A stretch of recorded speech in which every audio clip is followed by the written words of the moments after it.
Hello and welcome to the Wisepreneurs podcast. My name is Nigel Rawlins and I work with a range of professionals in their field. They're often 50 to 60 years old who want to start their own business. In this podcast, I'll be interviewing a range of guests who will be able to tell you how they've done it themselves, and others who will give you hints and ideas and tips and maybe the confidence you need to go out and start your own business. I've been lucky enough to bring you some amazing guests on the show, with lots more to come. And here's another one that I want to introduce you to. Paula Ronan, a warm and friendly marketing veteran with a wealth of experience who works as a marketing consultant and coach. Now, if you listen closely, she describes her marketing approach and how best to work as an independent consultant. It's all there to help you with your own expert business. So please listen in, and you might like to take some notes. Paula, welcome to the Wisepreneurs podcast. Could you tell us something about yourself and where you're from? Hi, Nigel. It's so lovely of you to ask me on here. I'm delighted to be here. I'm a marketing consultant, trainer and coach, and I'm based in the countryside outside New Ross in County Wexford in Ireland. I've been in marketing almost 28 years now. I started my career in marketing in the UK, working in London, a lot of big brands like Coca-Cola, BT, a lot of the big drink companies, big pub companies, a lot of media companies as well. Kerrang magazine brand, not sure if you ever read that one, Kiss FM, etc.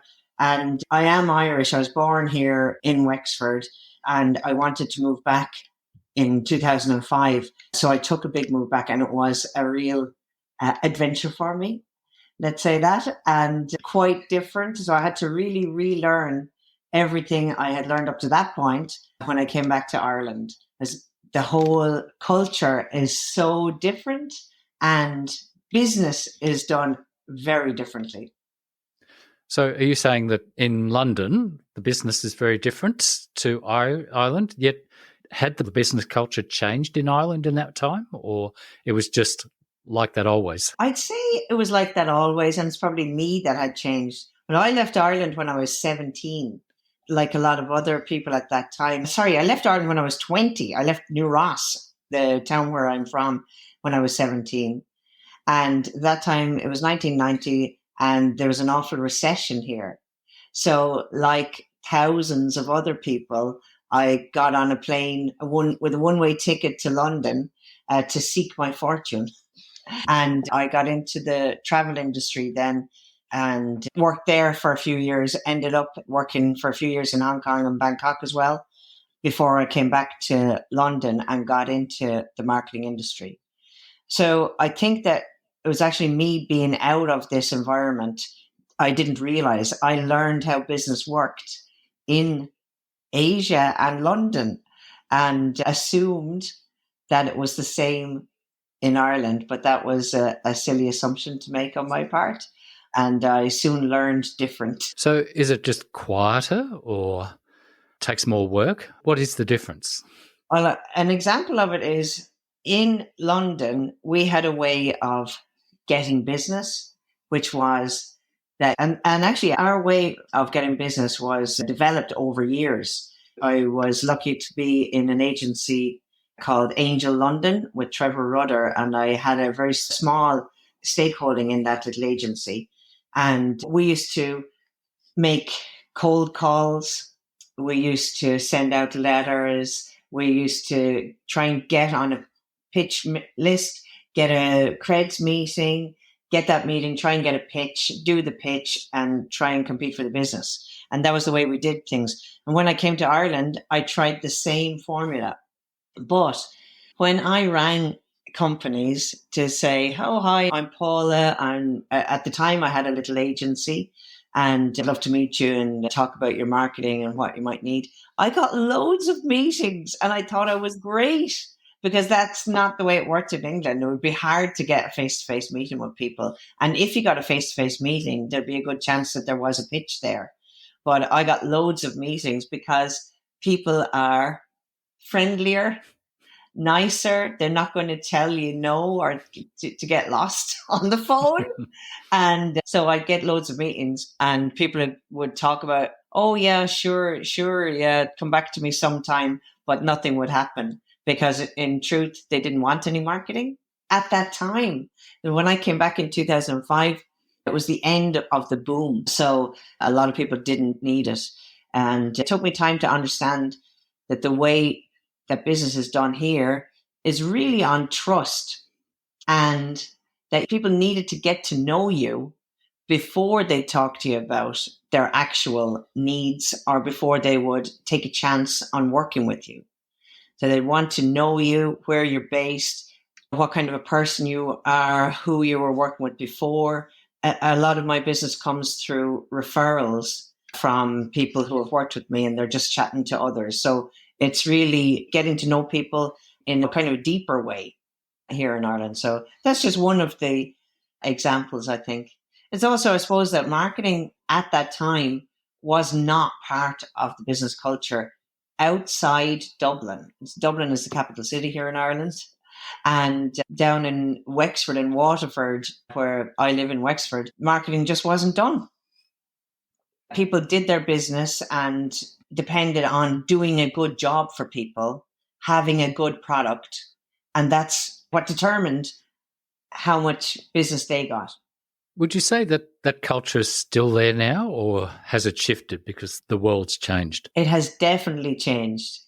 Businesses in the southeast of Ireland are far more aware of what needs to be done and the opportunities that they're missing out on by not having a marketing strategy or marketing implementation, even marketing activities happening the whole time.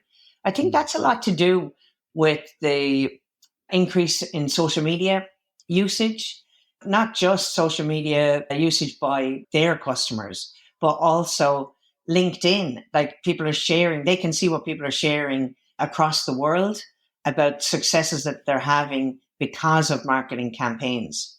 So they're far more up to date and aware of what can be done with a bit of marketing. So when you went to London to get involved in marketing, did you have any qualifications in marketing? I'll be honest, I have none. I've just been self-taught over 20 years. Well, I actually went to the College of Marketing and Design when I was 17, College of Marketing and Design in Dublin.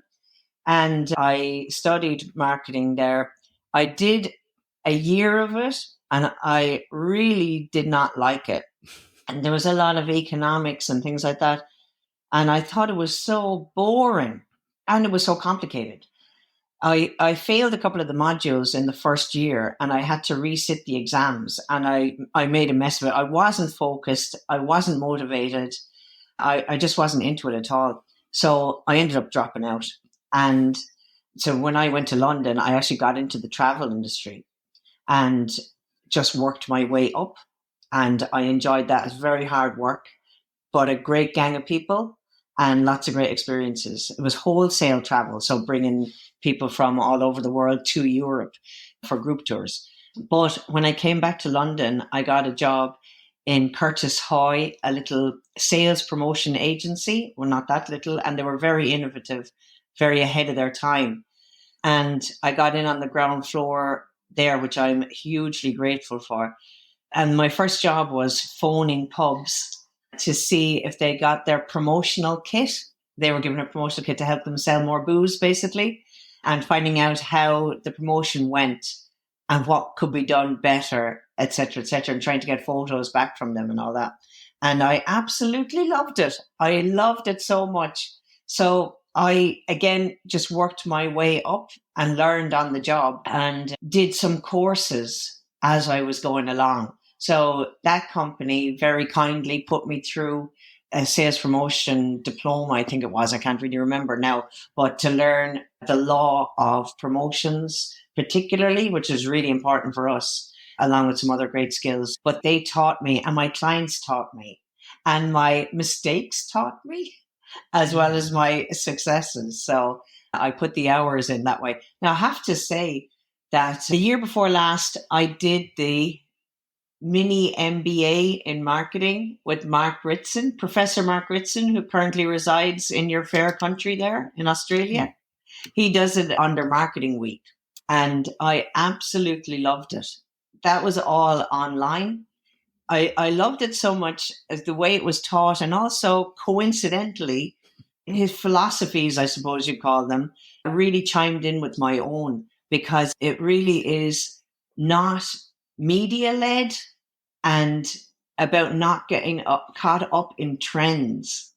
It's rather focusing on the strategy, on the foundation of a marketing strategy for each business, and doing the hard work there, and then applying the relevant media tactics, the marketing tactics, choosing your channels, etc., to do it. So I totally love that, and I would recommend it to anybody. I went back again then last year and did the mini MBA in brand management, which was also brilliant. And I'd recommend that as well. It's all online, on-demand learning, but it's done in such a way that I felt I could engage with it quite well. And it kept me in line. I didn't just get fed up after a couple of weeks and not log into it. They're brilliant, and they have really helped me to evolve in terms of my own offering to clients and how I work with them. Now, that's interesting because you are a freelancer yourself since 2005. It must have been a bit of a shock coming back to Ireland and then finding it difficult to actually get work. So that's probably the scariest part of being a freelancer, is where am I going to get work from? And that's what the marketing's for. And another issue about being a freelancer is you tend to be pretty well up to date with theories and practices and all that, which you're showing evidence of doing that. So let's go back to a little bit about 2005, how you survived till you got some revenue coming in. And then we'll talk about how doing these mini MBAs and things like that add some depth to your knowledge. So let's go back a bit in time. How did you survive when you found it so difficult to actually get people to start paying you to do work? Well, before I left London, I actually approached a national radio station here in Ireland, Today FM, and I managed to get work from them. So I managed to get them as a client before I came over. And that meant flying over to see them a couple of times before I made the big move. And that was brilliant. I was going to say that was really lucky. And it was really lucky, but it was down to the work that I had done with Angel London and with Curtis Hoy in marketing for radio stations before that. So that actually kept me going for a couple of years. When I came over, I actually set up a tiny, tiny agency, which was another dumb idea of mine, because I learned years later that I should never have done that.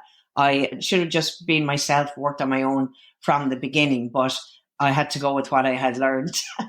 I'm like a little duck just copying the mother duck, one on behind. That's me. So I had Today FM, and I found it really, really difficult to get more business on top of that.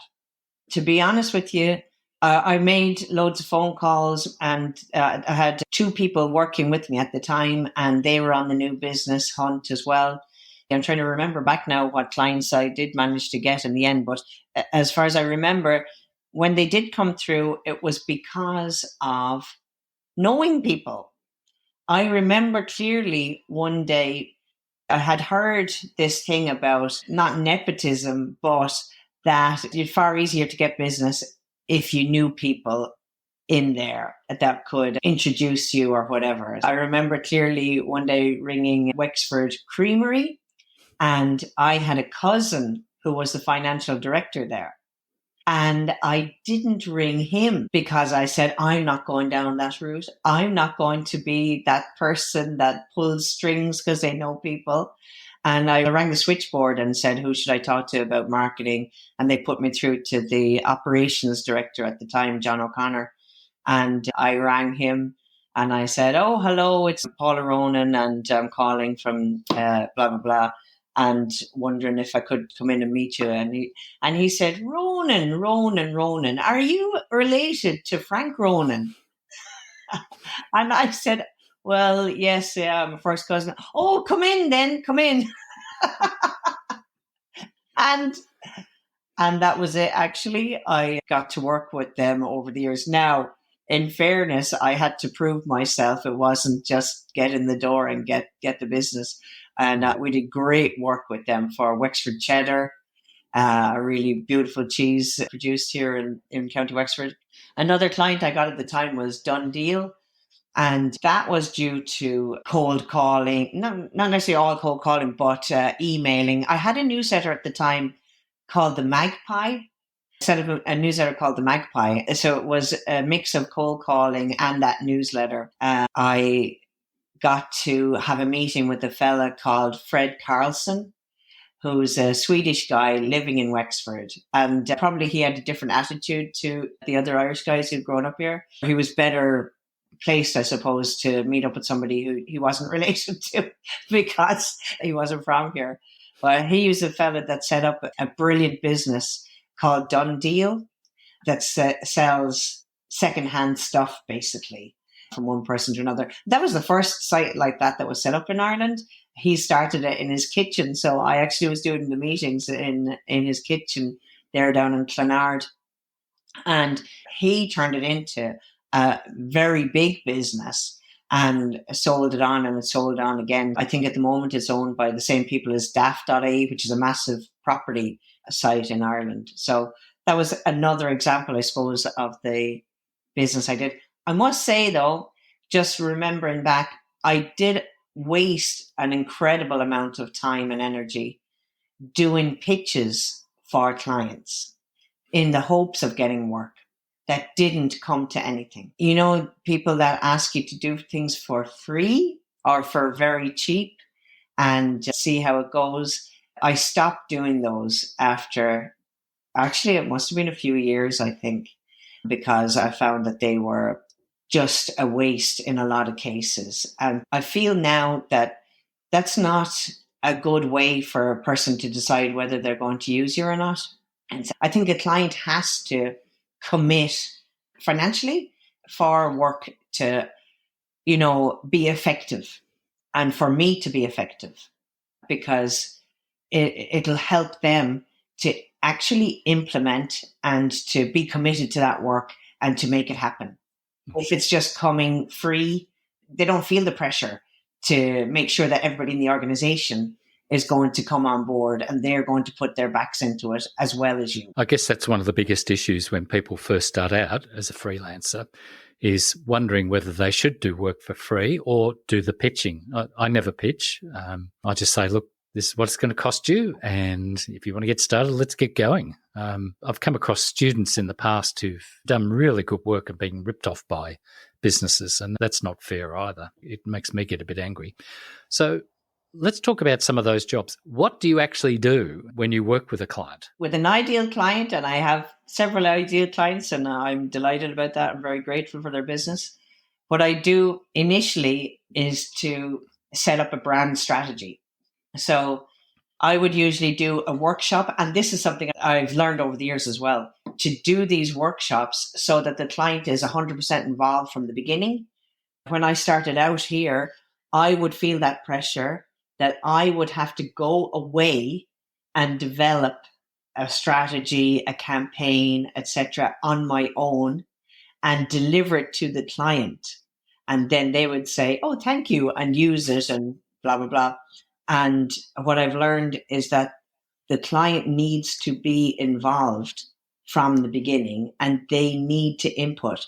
The client is the expert on their business. And as a marketing consultant or a fractional CMO or whatever name I'm using, but I have to learn from them everything about their business. So I do a workshop that interrogates every aspect of their business. I have a process that I developed myself, trying to figure out what their positioning is, what they deliver to customers. And to me, that is the most important bit of marketing work that any business can do ever. And it's something that they need to stick to in all of the marketing communications that they do till the end of time. It can be reviewed now and again as the business changes, as customers change, as the marketplace changes. But by and large, it's something that you need to stick to in order for your marketing to be effective. So whether you're positioned as the highest quality or whatever, I have a client, an estate agent in Waterford here in Ireland, and their positioning statement, I'm sure they won't mind me sharing it. The name of the estate agent is Liberty Blue.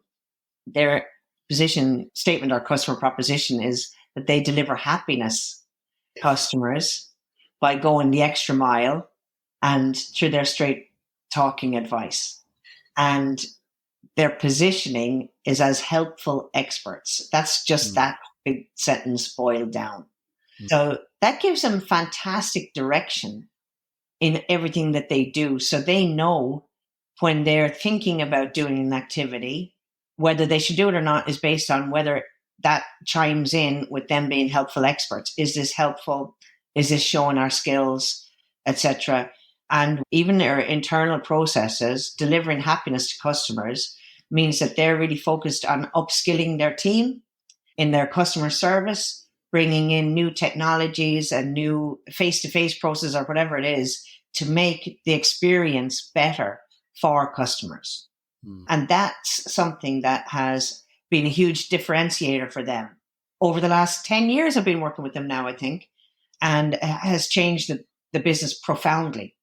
It's hard in a way to judge the impact of that, to measure the effect of it, because it seems to be intangible. And actually the tactical things like Facebook posts or whatever down the line, you have to kind of draw a line between them and that original position statement to see what it has delivered to the company in terms of revenue and profits and whatever.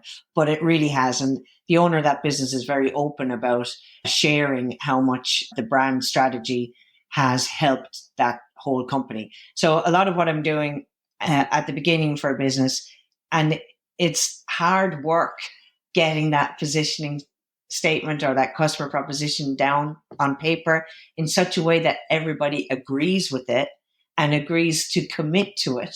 Following on from that are deciding and agreeing the brand values that the company has or the business has. And that might be that they value integrity or they value transparency or quality or whatever. Brand values are, I find, bandied about a lot. So if I ask any given company what their brand values are, they'll trot out something like service, customer service. However, when you interrogate how that shows up, it doesn't. So that's a total waste, the waste of time, resources, money. And in fact, I think in a lot of cases, it's detrimental to the brand because you don't believe that brand, you don't trust it. If it's having ads out there saying customers number one, and you phone up and you're put on hold forever and you're angry, you hate that company in the end. And, it could be detracting from that company. Anyway, so it's about brand values. And then we move on to a brand personality that we try and figure out the tone, the types of images, the type of activity, even the media channels, anything that's going to get a little personality across. That can make a huge difference, especially nowadays with ChatGPT. As we were briefly discussing before our interview, the magic of ChatGPT. And it is an amazing tool. Any AI is an amazing tool, but there's going to be a plethora of brands all talking the same with that kind of ChatGPT tone and those overblown adjectives everywhere. But if you have your own brand personality nailed down, the kind of language that your brand uses, you can feed that into an AI machine learning thingamabob and actually make it sound like you. But you need to police that yourself. It's hard work. It's hard work to make sure that you review everything and you tick it and measure it against what you set out at the beginning. So brand personality, then we move on to talking about brand messaging. So how does that customer proposition, positioning statement, brand values, and that personality, what words do you use to get that across to the target market and to the people within your own organization. So that's the next big job. Then we look at, and not enough people do this, what we look at is marketing funnel. So the marketing funnel is just figuring out where you need to focus your energies to grow your business. So it's trying to measure, and for a lot of small businesses, this is a headache because they don't have the big budgets to go out and do a lot of research to find out what their awareness level is amongst a target market. But we need to put a finger in the air or make up a measurement just to give us direction at the beginning, and then develop a culture of finding out, caring about the customer enough to find out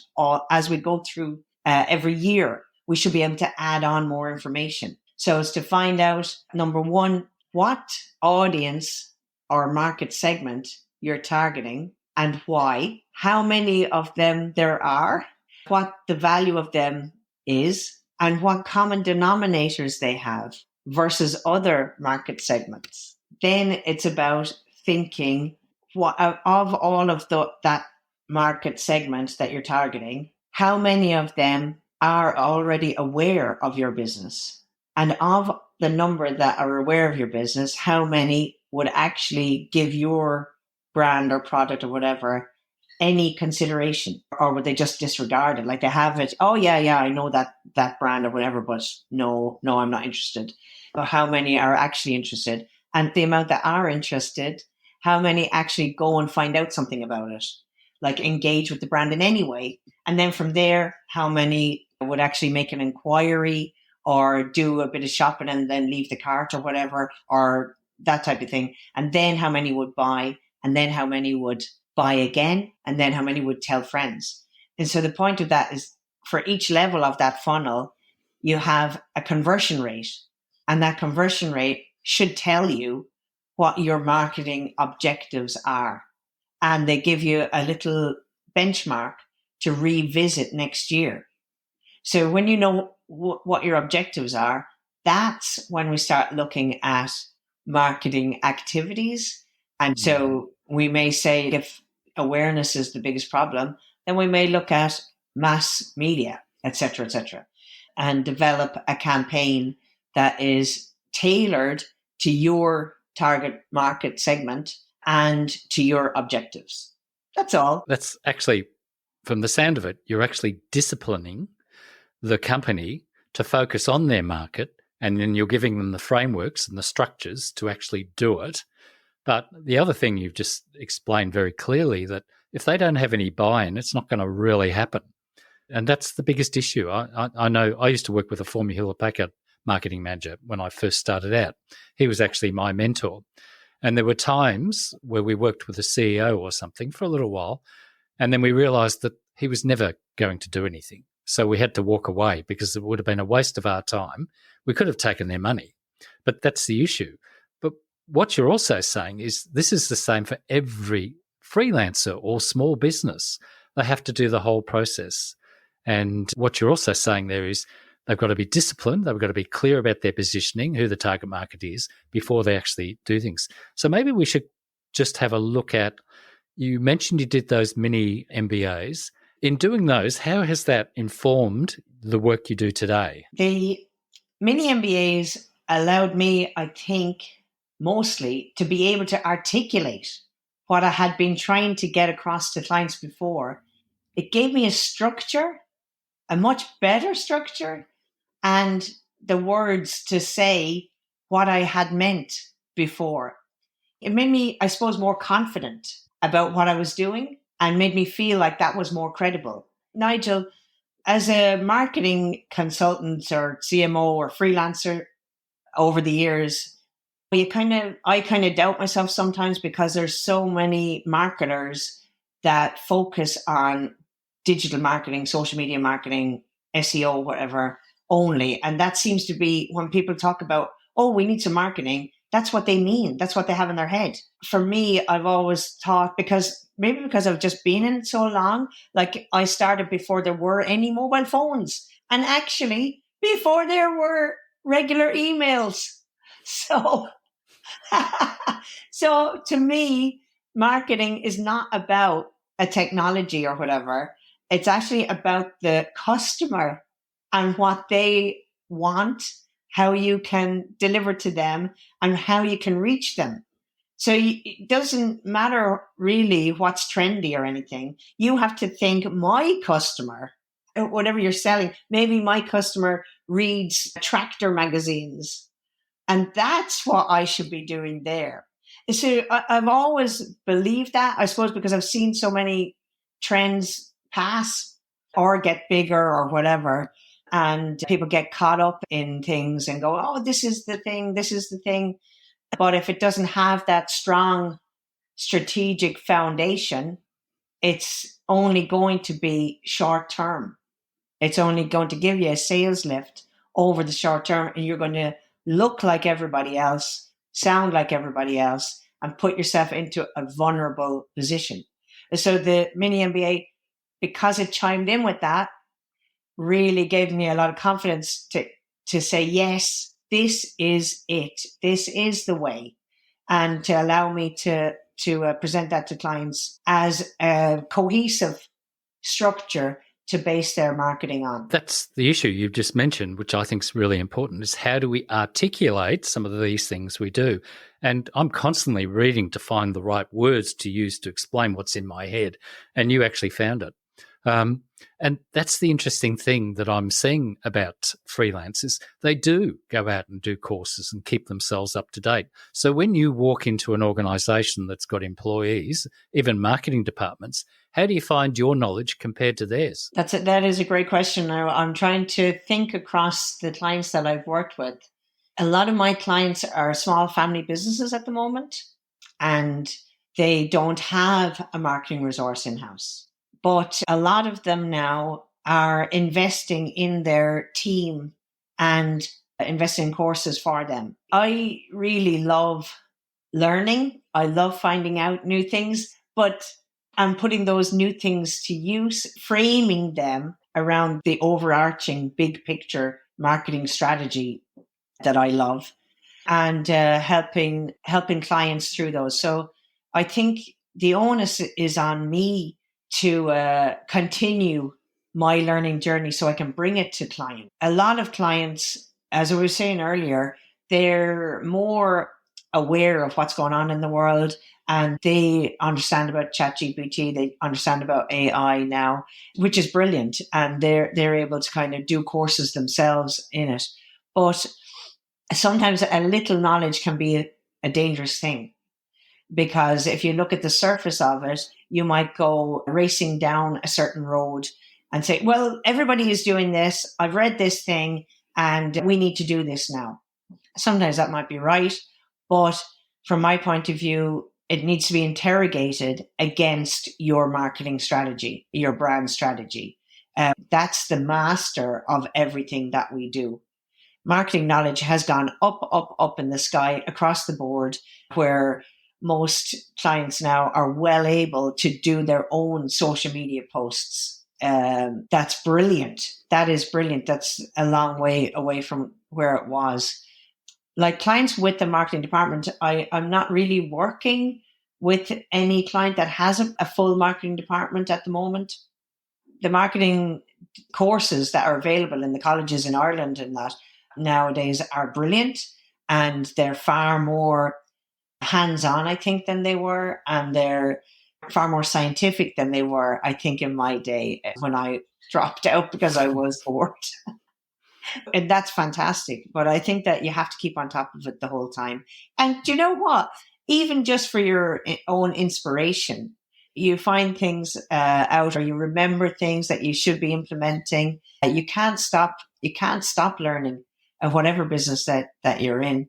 You're going to get something out of every course that you do or every seminar that you go to, even if it's, oh no, I don't like that. I don't agree with that. No, and at least it makes you veer towards what you do believe in and you do understand, and the evidence, trying to get evidence for that as well. Mm. Well, one of the things I think we spoke about before we started the podcast conversation is the thing about habits. that every business needs to do. So I know you go in and you give them the strategy, but then they've actually got to implement it. So, and for me, every large business, every small business has to do their marketing because they've got to bring in the revenue. And the marketing is part, their sales is part of that, but the marketing is to attract the customer in the first place. But if you're a one-person business, what are the sort of habits do you think you should be in if you're doing your marketing? Well, I heard a great statistics the other day in a network group that I was in, and it was something like that as a freelancer, we can only work about 150 days a year. I mean, invoiceable days. So you have to figure out then that leaves you X amount of days, hours, or whatever for your admin, for your upskilling, and for your marketing. So it's a good idea to put aside and put a time block in your diary for your own marketing, maybe a couple of hours on a Friday and a couple of hours on a Monday, something like that, where you are and your business is the highest priority, and that you can do those important things for your business away from the urgent things that come up then for the rest of the day and the rest of the week. Monday is probably a great time to do that because it's before you're inundated with other urgent tasks. And I think Friday is a great day as well because you're trying to get the head clear so you can leave the desk alone whatever time you're going to shoot off on a Friday. I would say that it's really important as a freelancer to do the work that's going to promote your brand. So that's going to be your blogs and newsletter and LinkedIn posts, things like that. What I have found over the years is that it's worth doing these things before you feel you have to, because it's way harder when you have to. So what I mean is, I have plenty of business on at the moment. I actually have loads of clients. I don't need to do a blog. I don't need to do my newsletter. I can let it slide. That's grand until it comes to a place where, oh my God, there's actually no business coming up in the books in 3 months' time. What am I going to do?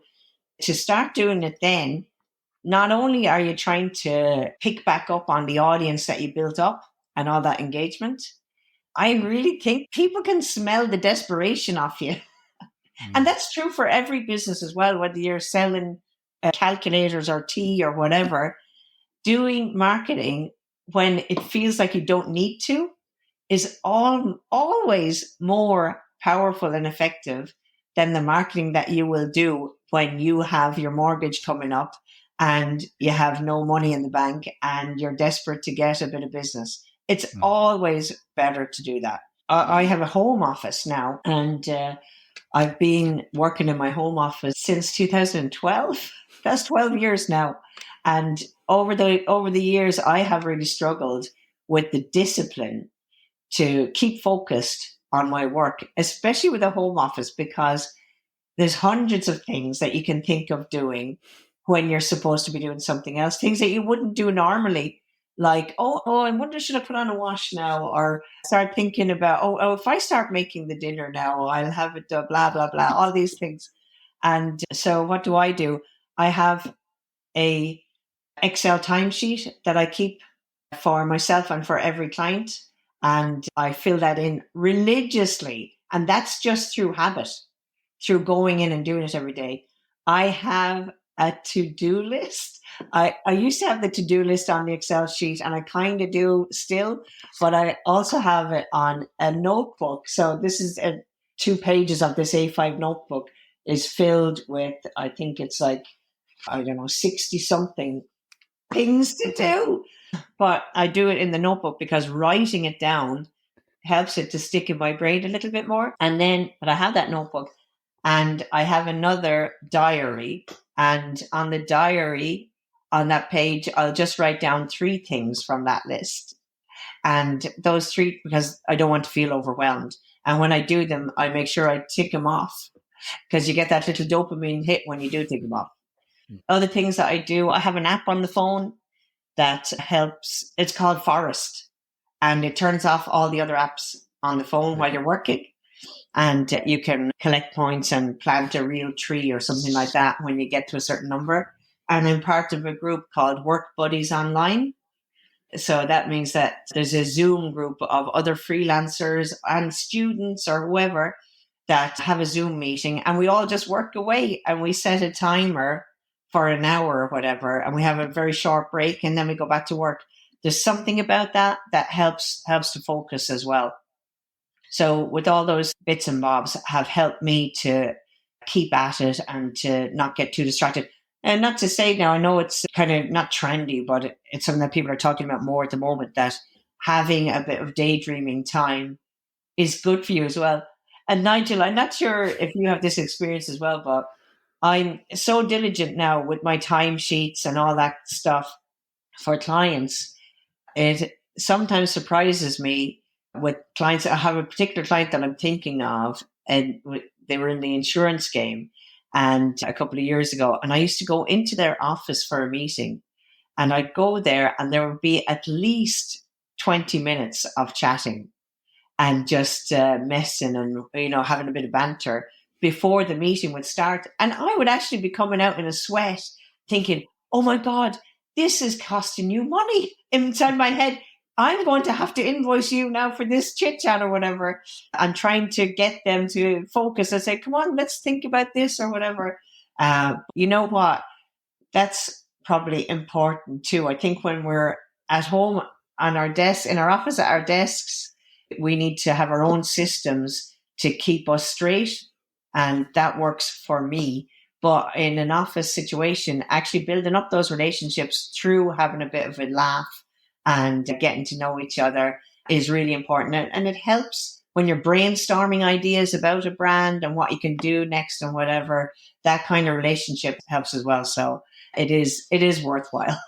No, I totally agree.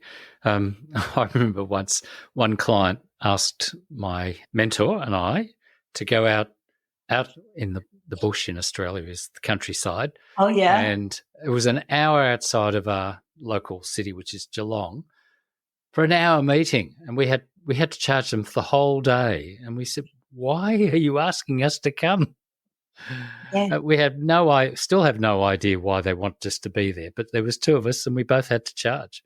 And we said to them, do you realise? But what you're saying in those meetings is the old 80-20 rule, that 20% of what we do brings in 80% of the results. So often in a meeting, it's only about 10 minutes of that meeting where the most of the work actually gets done.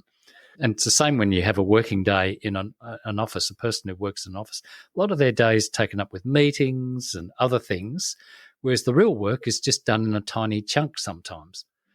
Now, that's the problem when we work at home, is the consultant working at home is a lot more efficient because, one, we know what we're doing.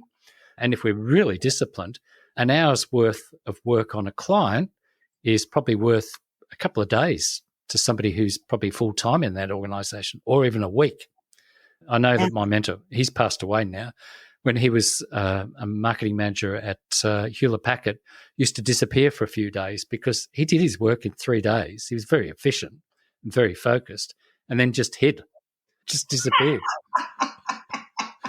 Because he couldn't explain to them, everything's on track, everything's organised, everything's happening. And that's the case. That's wonderful.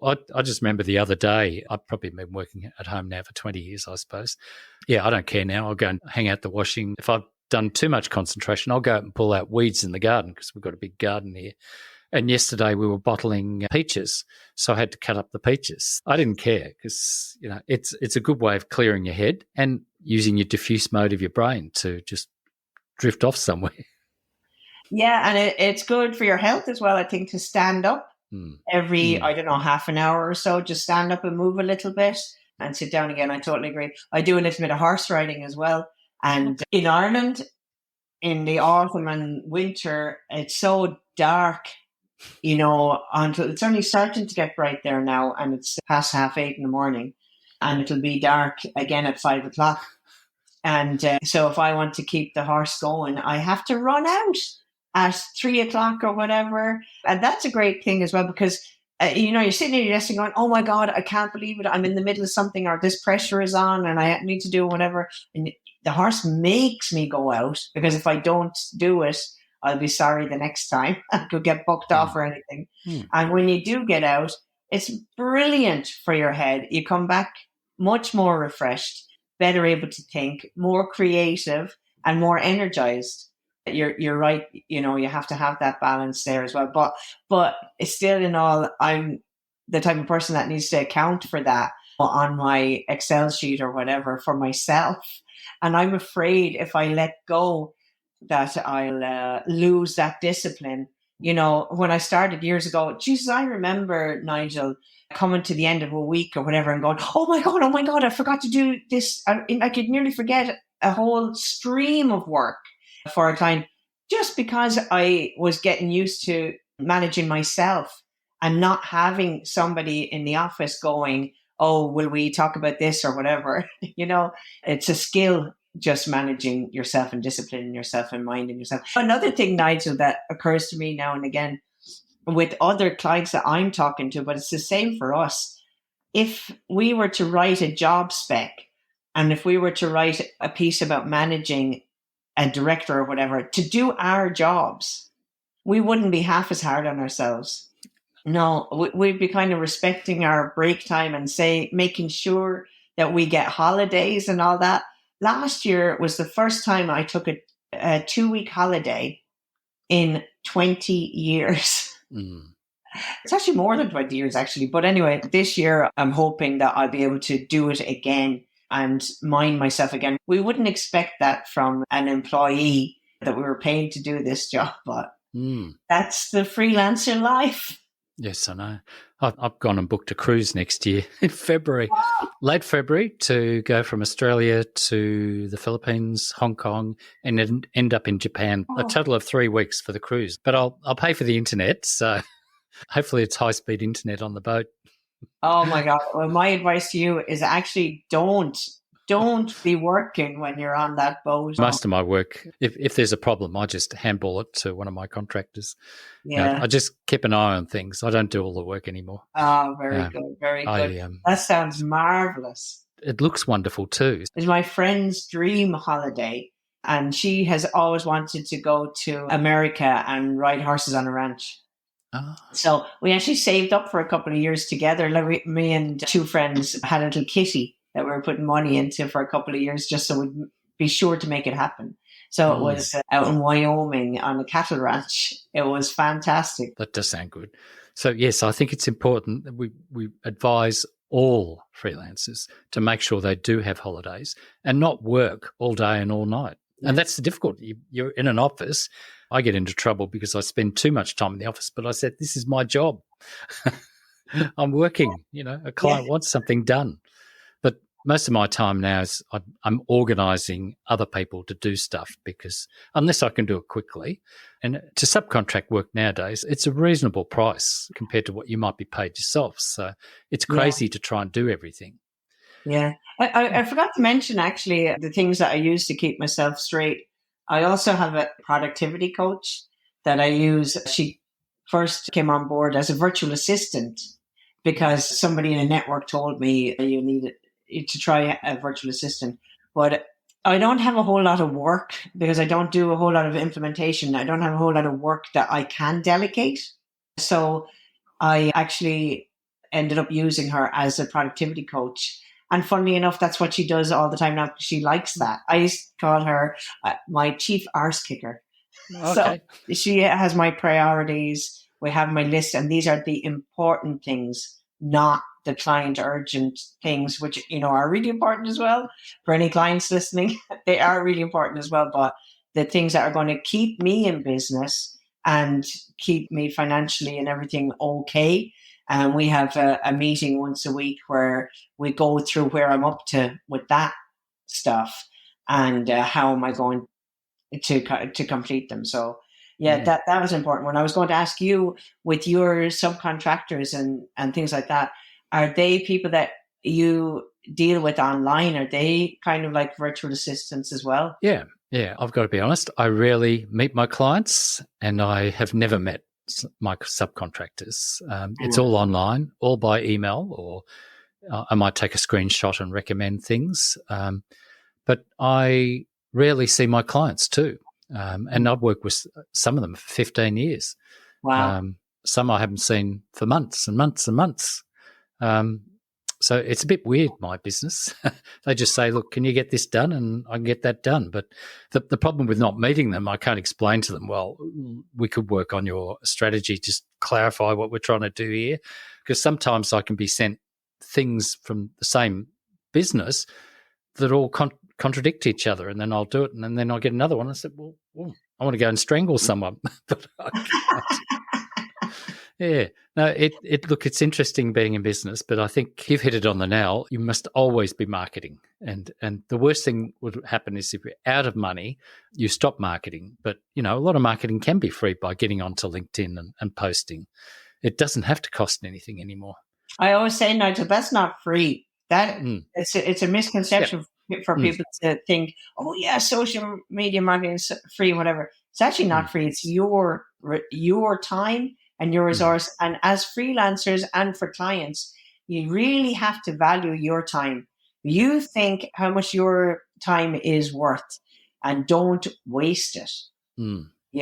It's a big deal. So if you're going on LinkedIn or whatever, just be wary of the time that you're investing and what you're going to get out of that. I don't know about you, maybe it's only me, but sometimes going on, I'm not very good. I have to pull up my socks on LinkedIn.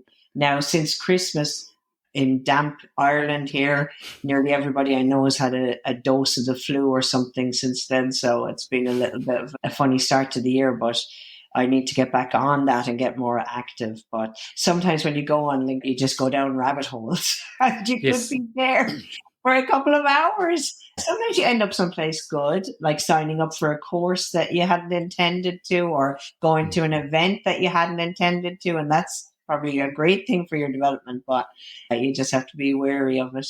I'm trying to find out more and more about how LinkedIn works. So just the other day, I put out a podcast with Tracy Enos out of America. So she was explaining a bit more about how LinkedIn works. And I also interviewed Selena Young a little while back about LinkedIn. So I'm going to try and find an Australian who can talk about LinkedIn, because I think it's something the professionals need to learn how to use. But when you go on there, you do see a lot of stuff just flowing at you that you go, oh, golly, why are they doing that? And there's techniques that people are using that are really annoying at the moment. Just a couple of lines, just trying to suck you into reading the next bit. And you go, they're all doing it. Yeah, you're right, Nigel. It has changed a little bit. That's like clickbait, and people are sharing things that don't seem to be business related. Anyway, it's getting to be a little bit of a time thief in a lot of cases. It's brilliant, but as you say, you have to decide how you're going to manage it, and you be the boss of it. I agree. Well, we've probably come to the end now. So who would you like to contact you, and how would you like them to contact you? Well, I love working with a wide range of businesses, but generally speaking, I work with small business owners that don't have a senior marketing resource in-house. So far, I work with businesses in Ireland and the UK, Northern Ireland, Scotland, England and Wales. But I'm very open to working with other clients across Europe, Australia, America.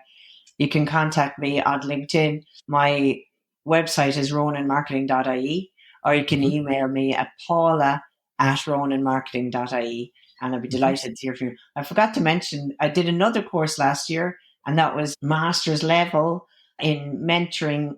What's it called now? Senior Executive Coaching and Mentoring. Through the Help to Grow scheme in the UK, I was a volunteer mentor, and I still am a volunteer mentor for businesses in the UK. And they put me through this master's as, I suppose, a thank you. And I really enjoyed it. It was so much work. I had no idea, but it was worth it. I learned a lot. And I've met amazing businesses. I offer that as well, marketing coaching for your business. And I love doing it. So people can ask me about that as well. That's fantastic. Thank you very much for joining me. It's been fabulous. Thank you again. Well, it was lovely to meet you, Nigel. I hope we stay in touch now that I've met you. I appreciate you having me on the show, and I wish you all the best. I'm looking forward to continuing to provide you with engaging and informative episodes to help you level up in your entrepreneurial journey. Thank you for joining me on the Wisepreneurs podcast.